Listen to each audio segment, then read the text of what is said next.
Before I start this video off, let me just say right off the bat, no, Adam Cole is not actually dead. I'm just being melodramatic with the title. You need to get clicked somehow, guys. God damn it. Alright, anyway. So, hey, what is up, you guys? It is Tyler. Welcome back to the Tyler Williams channel. Welcome to another video. Here we're going to be talking about the latest news that come out from WWE. And you guys know I don't really care too much about what's going on over there. They just had a Crown Jewel show yesterday. I didn't watch because I don't watch any Crown Jewel shows after the Jamal Khashoggi incident. 1 year ago, a news reporter got absolutely slaughtered and his body was dismembered in Saudi Arabia. And everyone's protesting about, oh, cancel Crown Jewel and this and that. And everyone was all up in arms when WWE didn't cancel it. But now, 1 year later, everyone just forgot about it. Don't you just love wrestling fans? Yeah, I love them too. Anyway, I didn't watch Crown Jewel yesterday, but out of Crown Jewel, I heard the news that this year's Survivor Series we're going to be getting Raw versus SmackDown versus NXT. That intrigues me a lot. And now, part of the reason it intrigues me is because NXT's kind of always been its own entity away from Raw and SmackDown. Like, yeah, you have your NXT guys get called up to the main roster and then they become, jobbers. But NXT has never really been like, oh, Raw and SmackDown is our mortal enemy. It's like, no, it's kind of just been there. And then Raw and SmackDown does its own thing. We never really had this pay-per-view or this kind of big event where NXT wrestlers come to the main roster and fight their guys. You know what I mean? This is the first time, at least I could think of, where NXT guys are going to the main roster to wrestle Raw and SmackDown stars in like this kind of like brand warfare, brand supremacy type feel. And it intrigues me a lot. Now, if there were no NXT in Survivor Series this year, I guarantee you I probably would not have watched that either. I might watch Survivor Series this year. Now, mind you, I unsubscribed from WWE Network like a month ago.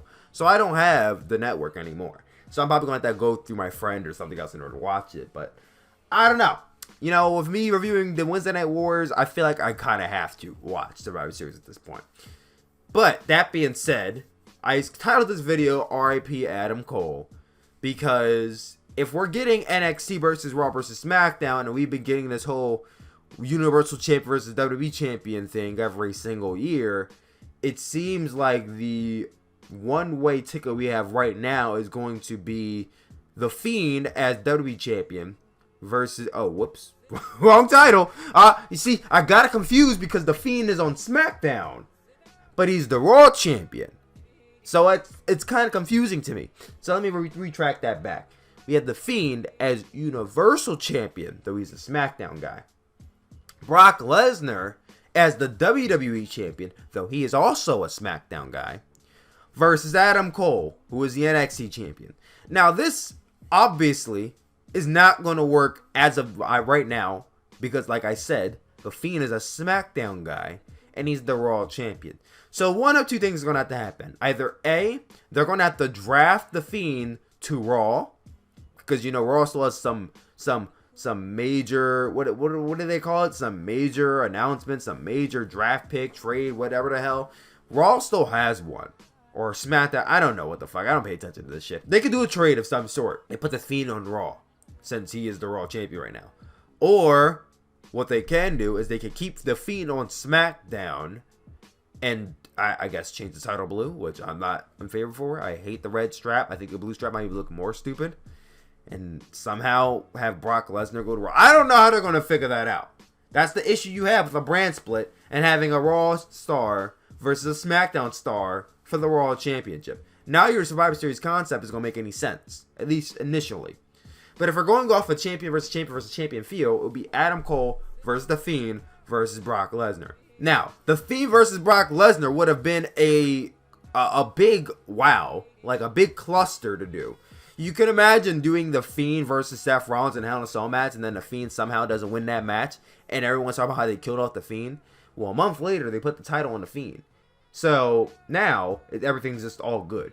We're going to pretend like that never happened, I guess. So The Fiend is still a big monster or whatever. I didn't watch Crown Jewel. I don't know what happened. I don't know how he won the match. I just know he won the match. The Fiend is this unstoppable monster. And Brock Lesnar has been beating his opponents in like under 2 minutes. You're not going to have Brock Lesnar go in there and destroy The Fiend. I mean, I guess Seth Rollins is beneath Brock Lesnar. But in reality, in retrospect, Seth Rollins was the Beast Slayer.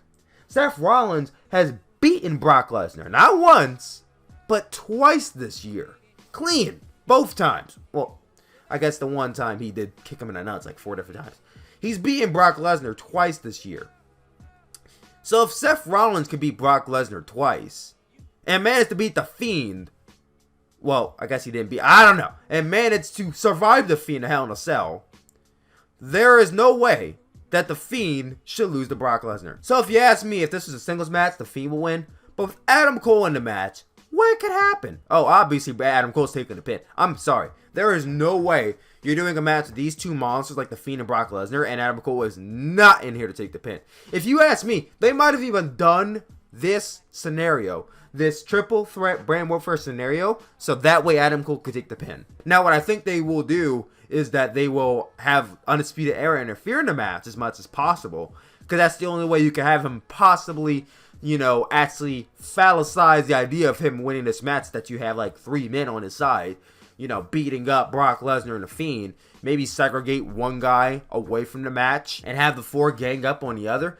I don't know. You can have this aspect where it looks like Adam Cole's going to win, but he won't, obviously. But exactly how are they going to book themselves out of this scenario with The Fiend and Brock Lesnar? Who would win this match? Like I said, there is a guarantee that Adam Cole's taking a pin, but who's pinning Adam Cole in this match? If you ask me, it should be The Fiend. I mean, Fiend has the most to lose in this scenario. He's the newer guy you're trying to build up, even though they still have that one blemish on his record at Hell in a Cell. He's the new monster they're trying to build up. He's like this unstoppable beast or monster or whatever the hell.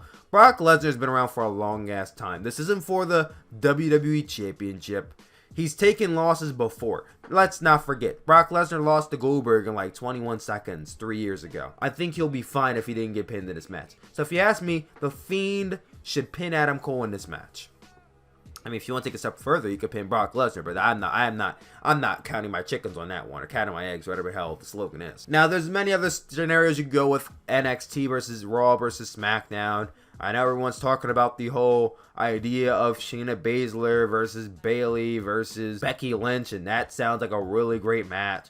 There's also the added fact of Roderick Strong versus, I don't know who the U.S. champion and IC champion are, so I can't even tell you. But there's a lot of triple threat scenarios we can go with at Survivor Series this year. So I want you guys to comment down below, what triple threat scenarios would you want to see this year? We have 3 weeks. We have 3 weeks for WWE to change around any titles that they want to makeshift any triple threat scenarios. So what would you guys do to make this Survivor Series the best of the 2010s?